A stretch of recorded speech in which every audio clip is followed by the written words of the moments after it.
En Chine, médecine occidentale et médecine chinoise coexistent, enseignées dans les universités, pratiquées dans les hôpitaux. Il y aurait aujourd'hui 3 millions de médecins pratiquant la médecine occidentale et 300 000 pratiquant la médecine chinoise. 200 ans avant notre ère, ce linceul de jade recouvrait le corps d'un empereur de la dynastie Han. Les plaques de jade, reliées entre elles par des fils d'or, devaient garder intacte l'essence de la vie, appelée Qi. À la même époque, la médecine grecque et Hippocrate nommaient pneuma le même concept. De nos jours, la médecine chinoise a conservé cette notion de Qi, différemment interprétée et traduite par énergie, force vitale ou souffle. Ces souffles sont apportés par les voies respiratoires, les aliments, l'action des astres célestes. La médecine chinoise veille à une bonne circulation du Qi.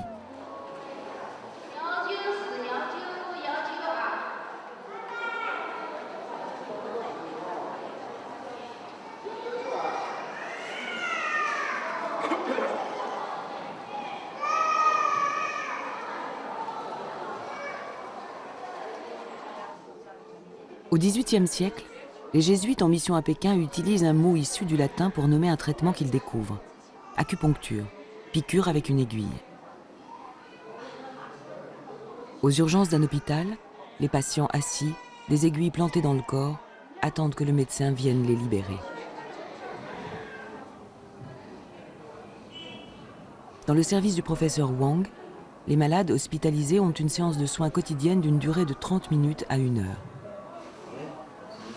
Les aiguilles sont enfoncées à certains points particuliers du corps, les points d'acupuncture. Reliés entre eux, ces points tracent des lignes appelées méridiens. Le long de ces méridiens circule le Qi.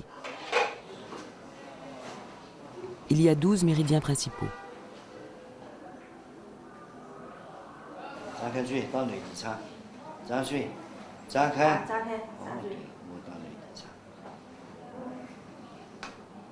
Lorsque ce réseau de méridiens connaît un blocage ou un affaiblissement, un déséquilibre du Qi se produit et provoque une affection. L'acupuncture permet de rétablir la libre circulation du Qi.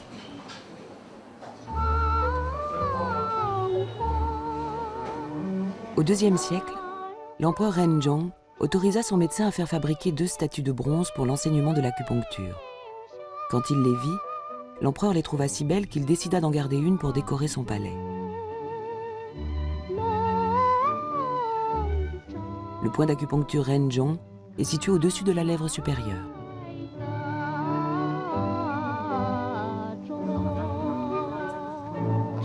Aujourd'hui, à l'université de médecine, les élèves apprennent sur des mannequins en plastique l'emplacement des points, la relation entre les 12 méridiens et les 12 organes principaux de l'organisme. Ils passent ensuite entre eux aux travaux pratiques. L'acupuncture existait il y a 2000 ans, mais avant elle, une autre thérapie agissait sur les méridiens, par la chaleur. C'est la moxibustion. De petits cônes d'une plante médicinale, l'armoise, posés sur une lamelle de gingembre, sont placés sur le corps et brûlés. Certains médecins utilisent la moxibustion comme thérapie, d'autres en font un complément à l'acupuncture. Le moxa est alors fixé en haut de l'aiguille. La chaleur diffusée par la combustion renforce l'action de la piqûre.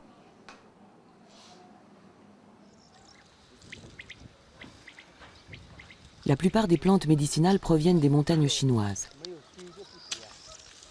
Les provinces du sud, tropicales, en tirent des revenus importants et de nombreux cueilleurs d'herbes sauvages expédient le jour même leurs récoltes par avion. Les laboratoires pharmaceutiques du monde entier y envoient des chercheurs. La famille Ho est connue de toutes les pharmacies chinoises. La mère et le fils sillonnent les montagnes et les campagnes.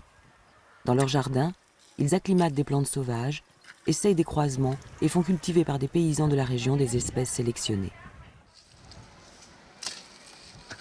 Une fois récoltées, les plantes sont lavées, triées et séchées. Puis elles sont découpées, étiquetées et stockées.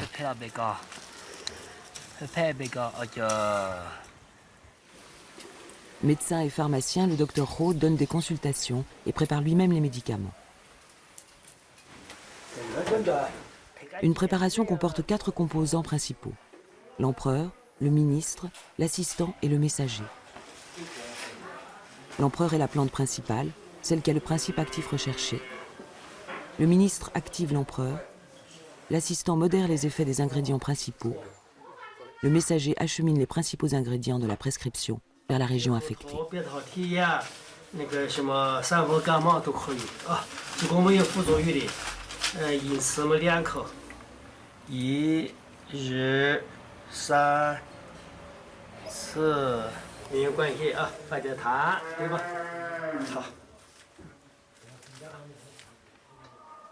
Quand le facteur arrive, tous les paquets doivent être prêts. La plupart sont expédiés en service rapide. Les herbes n'attendent pas. En ville, la pharmacie traditionnelle propose des consultations. Le médecin interroge le patient, observe l'état de sa langue et prend la mesure de 12 pouls sur chacun des poignets. 12 pouls correspondant aux 12 organes principaux. Cette prise des pouls intrigue l'Europe au XVIIe siècle et le père jésuite Lecomte confie dans ses mémoires sur la Chine: il faut avouer qu'ils ont acquis une connaissance particulière du pouls qui les a rendus célèbres dans le monde. Mais ils touchent le pouls d'une manière à faire rire ceux qui n'y sont pas accoutumés.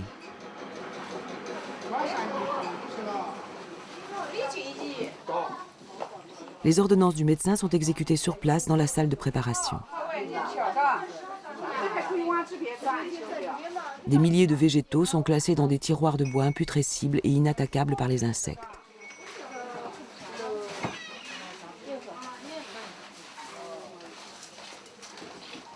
Les prescriptions sont composées de racines, de tiges, d'écorces, de feuilles, graines ou fleurs de plantes cultivées ou sauvages, ainsi que de produits animaux ou minéraux.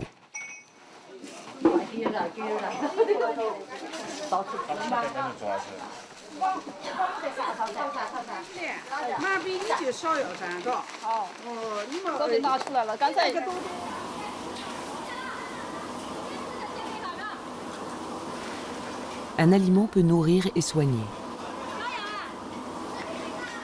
Au IIIe siècle avant notre ère, le traité de l'empereur jaune conseille de combattre la maladie par le régime alimentaire avant de recourir aux médicaments puis à l'acupuncture. Peu à peu, une gastronomie médicale a été élaborée. Et de nos jours, les restaurants diététiques préparent des plats de haute cuisine qui intègrent des végétaux, des animaux ou des minéraux de la pharmacopée. Le poulet noir aux 26 herbes est une spécialité conseillée pour la circulation du qi. Il faut le commander à l'avance car le poulet doit macérer une journée dans les herbes, puis mijoter pendant 6 heures avant d'être servi.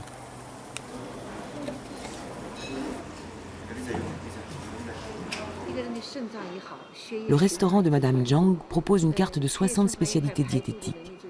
Les cuisiniers peuvent aussi réaliser des préparations recommandées par un médecin ou demandées par les clients.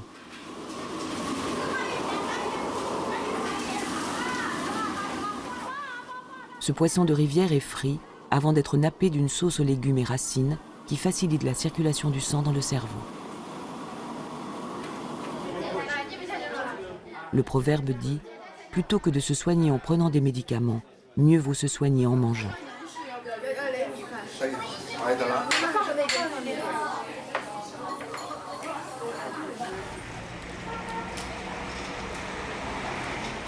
Dans les grandes villes, le long des avenues, des masseurs proposent leurs services aux passants.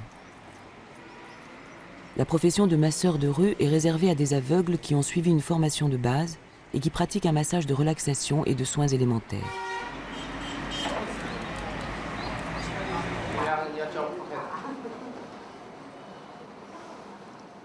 Le massage thérapeutique est dispensé en hôpital. Les patients restent habillés. Le massage se fait en profondeur ou en surface, et dans ce cas, il agit directement sur les points d'acupuncture.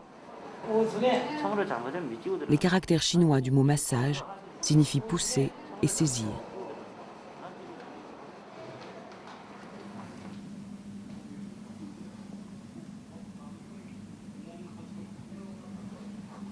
Le Qigong est une discipline qui amène au contrôle de ses propres souffles, de son qi, après de longues années d'exercice.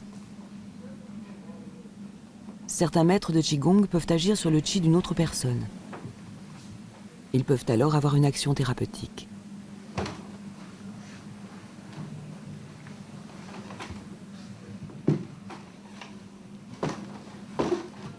Maître Chen soigne des patients dans l'unité de soins d'une université.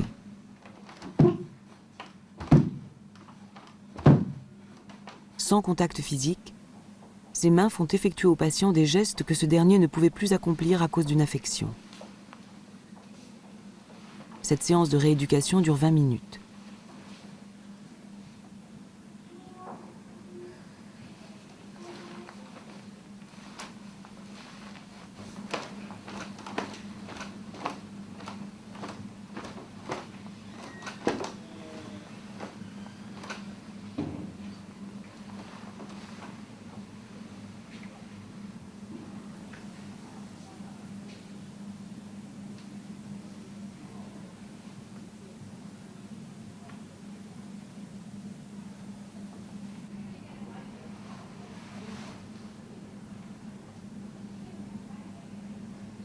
Les hôpitaux chinois viennent tout juste d'intégrer cette discipline dans leur thérapeutique. Une discipline dont les exercices n'étaient enseignés que de maître à élève jusqu'en 1985.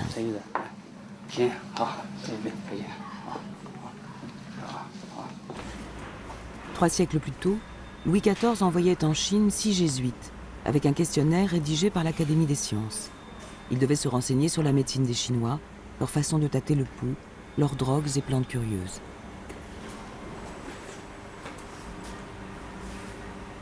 En 1934, à Paris, Georges Soulier de Morand, ancien consul à Shanghai, publie l'acupuncture chinoise. Il soigne Jean Cocteau, Colette et Rémy. À l'époque des royaumes combattants, le médecin Bien Chue rencontra un roi apparemment en bonne santé et lui conseilla un traitement. Le roi refusa. 1 mois plus tard, nouvelle rencontre, nouveaux conseils, nouveau refus. Un autre mois encore, et le roi souffrant fait appeler le médecin qui ne vient pas. Il est trop tard, dit le médecin au conseiller, et il leur souhaite d'assister à de belles funérailles. Le roi est mort dans de grandes douleurs, mais il a laissé une grosse somme d'argent à ce médecin. Comme le dit son confrère Wang Fumi quelques siècles plus tard, il faut se défendre contre la maladie tant que l'on est encore en bonne santé.